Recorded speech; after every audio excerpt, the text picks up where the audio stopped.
आज की ये कहानी है भारत के नेपोलियन की, जिनके राज में चलते थे सिर्फ सोने के सिक्के। मैं बात कर रहा हूँ समुद्र गुप्त के बारे में। इनके बारे में बात कर लेते हैं, जान लेते हैं। देखिए, हमारा प्यारा भारत है। तो जब समुद्र गुप्त प्रथम बूढ़े हो चले तो उन्होंने समरा राजपाट छोड़कर शासन की जिम्मेदारी अपने बेटे समुद्रगुप्त को सौंप दी। समुद्रगुप्त चंद्रगुप्त प्रथम के सबसे बड़े बेटे नहीं थे।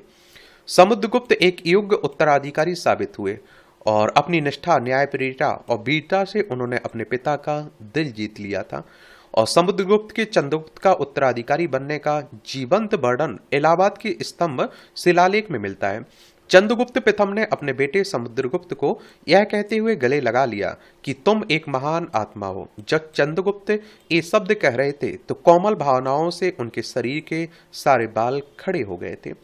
जैसे ही ये घोषणा हुई, कुछ दरबारी हर्ष से फूले नहीं समाये, लेकिन कुछ लोगों के चेहरे उतर गए। चंद्रगुप्त प्रथम ने आंसू भरी आंखों से समुद्रगुप्त की ओर देखते हुए कहा, अब दुनिया की रक्षा की जिम्मेदारी तुम्हारी है। हालांकि समुद्रगुप्त के उत्तराधिकारी चुने जाने के बारे में कोई संदेह नहीं है, लेकिन कुछ आधुनिक इतिहासकारों का मानना है कि समुद्रगुप्त को राजा बनने के लिए सत्ता के कुछ दूसरे दावेदारों से संघर्ष करना पड़ा था। संघर्ष के बाद मिली थी समुद्रगुप्त को सत्ता। इन दावेदारों में सबसे पहला नाम काच का आता है, जो चंद्रगुप्त प्रथम का सबसे बड़ा बेटा था। कुछ समय के लिए काच ने गद्दी भी संभाली थी, क्योंकि उसके नाम के स्वर्ण सिक्के पाए गए हैं। और काच के अस्तित्व पर इतिहासकारों में एक राय नहीं है। और केपी जायसवाल अपनी किताब इंपीरियल हिस्ट्री ऑफ इंडिया में लिखते हैं कि काच समुद्रगुप्त के विद्रोही भाई भसम का ही दूसरा नाम है। परमेश्वरी लाल गुप्ता, श्री राम गोयल और लालता प्रसाद पांडे का भी यही मानना है कि काच और भास्म एक ही व्यक्ति के नाम है।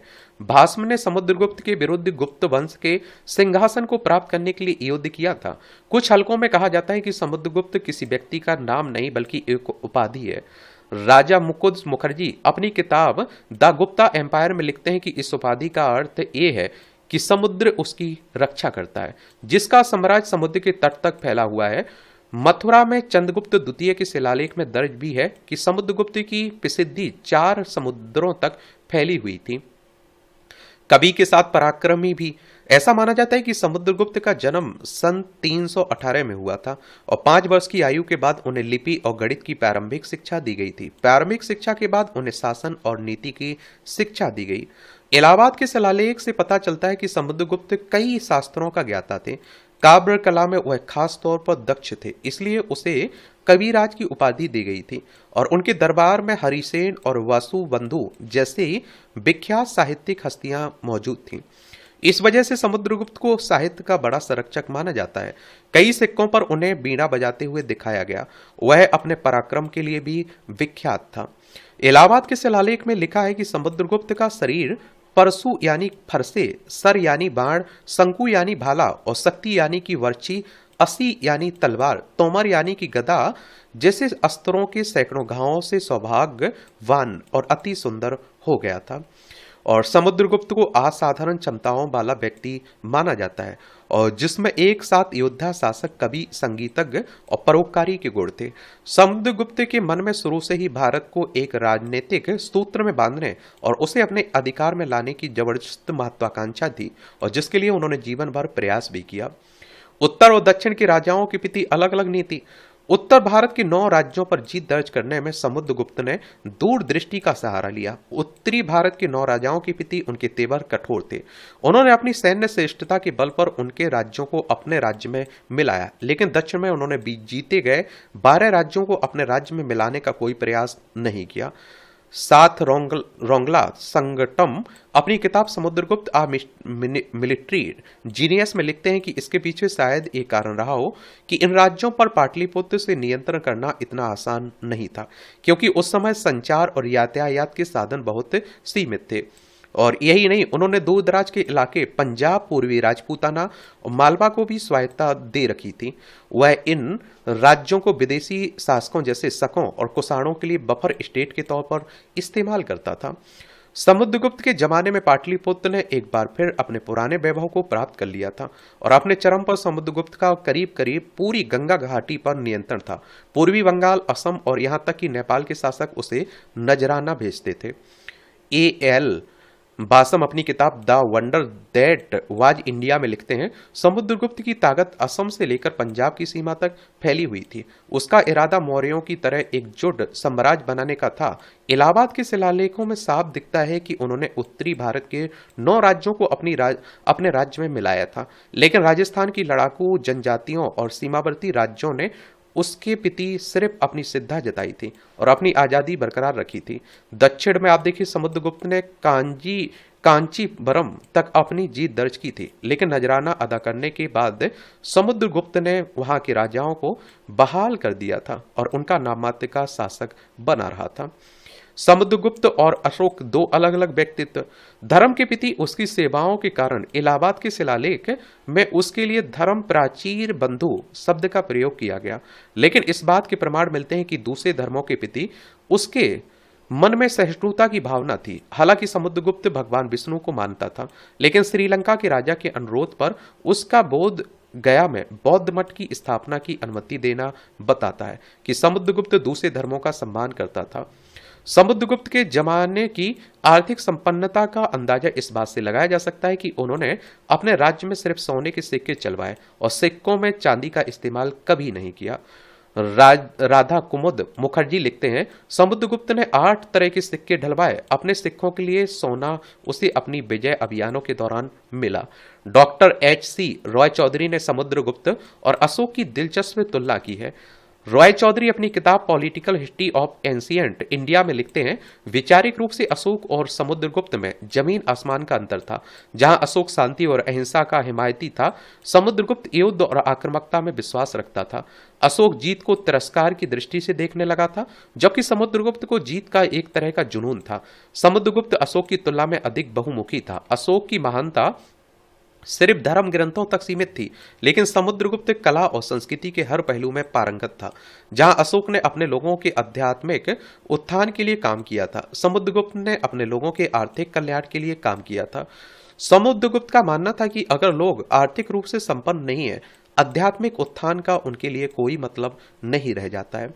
भारतीय इतिहास के स्वर्ण युग का प्रतिनिधित्व करने वाला सम्राट भारत से बाहर दूसरे राजाओं जैसे कंधार, काबुल, विक्टोरिया और श्रीलंका से समुद्रगुप्त का कूटनीतिक संबंध रखना बताता है कि उनकी अंतर्राष्ट्रीय छवि थी। दिलचस्प बात यह थी कि तमिल राज्यों से सीधा संबंध न होने के बावजूद श्रीलंका से उनके नजदीकी संबंध थे।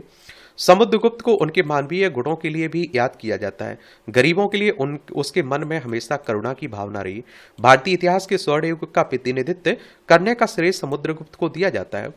कई मामलों में उसका व्यक्तित्व न केवल गुप्त सम्राटों में, भारत के अन्य सम्राटों में सबसे अधिक भव्य दिखाई देता। मशहूर इतिहासकार डॉक्टर राधे सरन अपनी किताब सम्राट समुद्रगुप्त में लिखते हैं, वह अपने समय का अनूठा सम्राट था। उसके काम करने का तरीका अन्य सम्राटों से अधिक व्यवहारिक था। आर्थिक रूप से उसका साम्राज्य संभवतः दुनिया का सबसे समृद्ध साम्राज्य था। एक भी युद्ध नहीं हारा समुद्रगुप्त। समुद्रगुप्त को 3 शताब्दी पहले लुप्त हो चुकी मौर्य साम्राज्य की सेना के बराबर सेना फिर से बनाने का गौरव हासिल है और समुद्रगुप्त ने लगभग अपना पूरा जीवन सैनिक अभियानों और अपने सैनिकों के साथ बिताया। डॉक्टर बेसेंट स्मिथ ने समुद्रगुप्त को भारत का नेपोलियन कहा और उसमें एक योग्य सेनानायक के सभी गुण थे। वह उन सेनापतियों में से था जो दूर से सैन्य संचालन करते थे। इलाहाबाद के शिलालेख में जिक्र है कि उन्होंने सैकड़ों युद्धों में भाग लिया था। समुद्रगुप्त का साम्राज्य उत्तर में हिमालय से लेकर दक्षिण में लंका द्वीपों तक, पश्चिमोत्तर भारत और पूर्व बंगाल, असम और नेपाल तक फैल चुका था।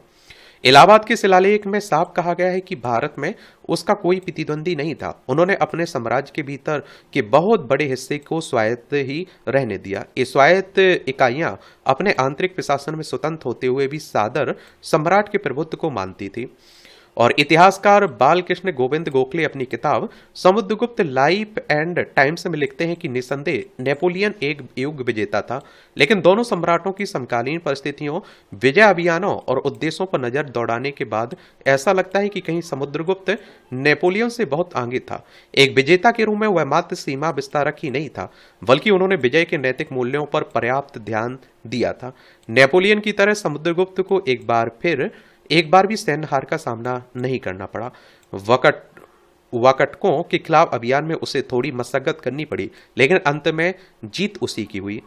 भारतीय इतिहास का बेहतरीन सैन्य कमांडर। अपने पराक्रम की उद्घोषणा के तौर पर समुद्रगुप्त ने अश्वमेध यज्ञ का आयोजन किया था।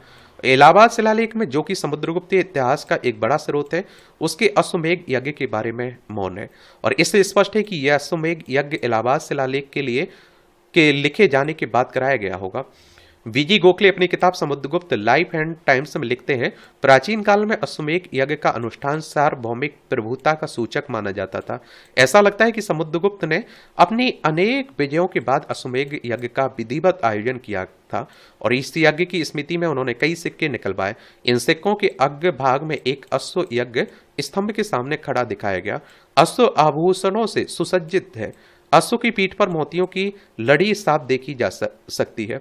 समुद्रगुप्त के कार्यकलापों को देखने से लगता है कि वह एक बहुमुखी प्रतिभा का व्यक्ति था। उसके समकालीन हरिसेठ का मानना है कि ऐसा कौन सा गुण हो सकता है जो उसमें न हो। समुद्रगुप्त की कद काठी और शारीरिक सौष्ठव अद्वितीय था। इसकी कुछ झलक हमें उसके समुद्री मुद्राओं पर अंकित उसके कुछ चित्रों में से मिलती है। इन सिक्कों को से उसके गट्ठे हुए संतुलित लंबे शरीर का साफ अंदाजा लगाया जा सकता है। समुद्रगुप्त ने अपनी सभी लड़ाइयां प्रथम पंक्ति में एक सैनिक की तरह लड़ी। राधा कुमुद मुखर्जी लिखते हैं, समुद्रगुप्त एक निडर योद्धा था। उस समय चीते जैसी फुर्ती और गति थी। मध्य प्रदेश के ईरान के शिलालेख में दर्ज है कि समुद्रगुप्त अजय शक्तियों का मालिक था। उसके अधिकतर काम एक साधारण व्यक्ति के नहीं बल्कि एक सुपरमैन के थे। समुद्रगुप्त को भारत के सर्वकालीन महान सम्राटों में से एक और भारतीय इतिहास का सबसे बेहतरीन सैन्य कमांडर माना जाता है। 45 वर्ष राज करने के बाद सन 380 में भारत के इस महान योद्धा और शासक ने अंतिम सांस ली। तो देख रहे हैं, एक कहानी है समुद्रगुप्त की, भारत के नेपोलियन की।